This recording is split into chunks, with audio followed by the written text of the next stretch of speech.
You can learn a lot from the Oracle. It knows everything.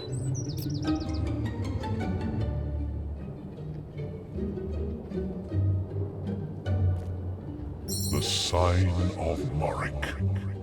I shall reveal to you the legends of this world.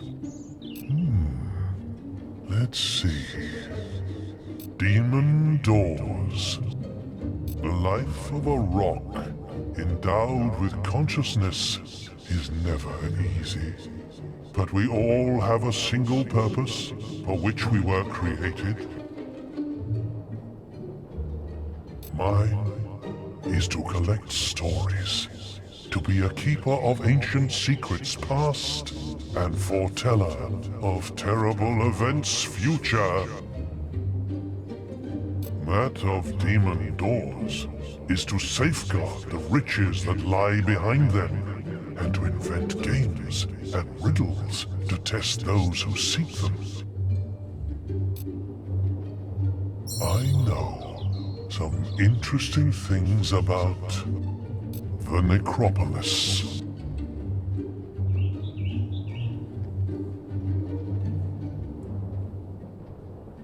The place they call the necropolis was not always a city of ghosts and relics.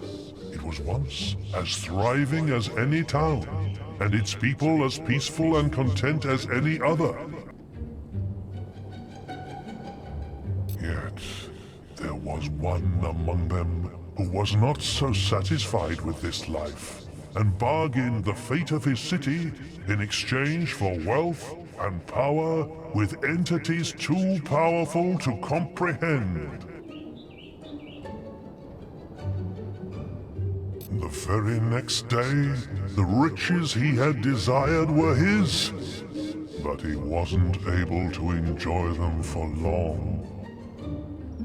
A vast force from beyond this world swept the city and wrought utter devastation so swiftly that the dead didn't realize they were no longer among the living. Some still wander the streets, shadows of their former selves, forever condemned by the avarice of one man. Why don't I share with you my knowledge of the ship of the drowned? When the Old Kingdom constructed the Hook Coast Lighthouse, they did so to house a magical item known as the Fire Heart.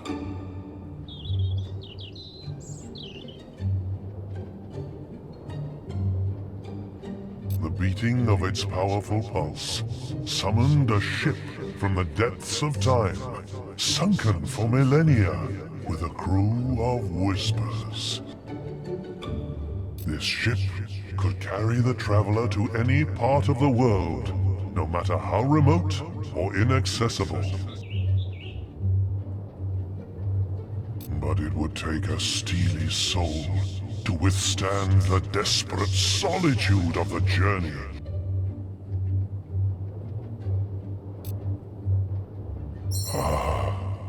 It's been so long since I told anyone about the Singing Sword. One of Albion's oldest fables is the tale of a sword whose enormous powers were matched only by the perfect pitch voice with which it would sing battle songs. But in some versions of the myth, it was its dreadful lack of tune that would defeat whole armies.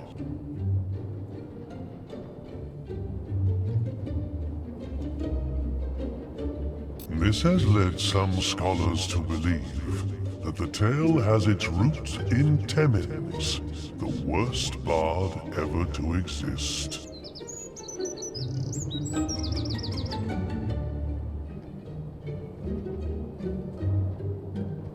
He, who once killed an old hero by regaling him with a monstrously bad melody.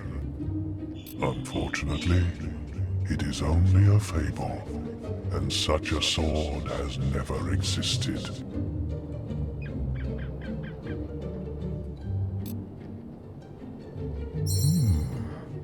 Let's see. Let's discuss the gods, Skorm and Avo.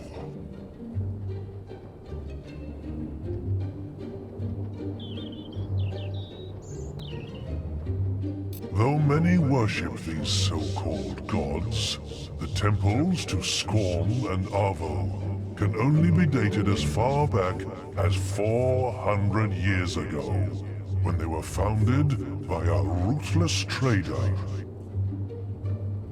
He uncovered 2 locations in Albion where the will was particularly strong.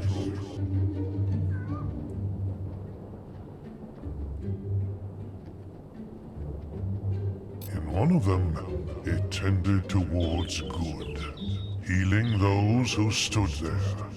In the other, it tended towards evil, filling the mind of its visitors with horror and violent urges. The trader saw an opportunity.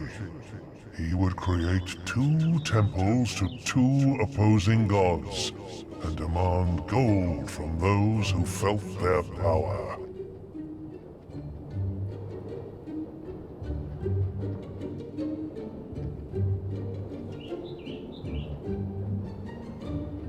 In time, people came to believe in the existence of Skorm and Avo, but they are nothing but false idols.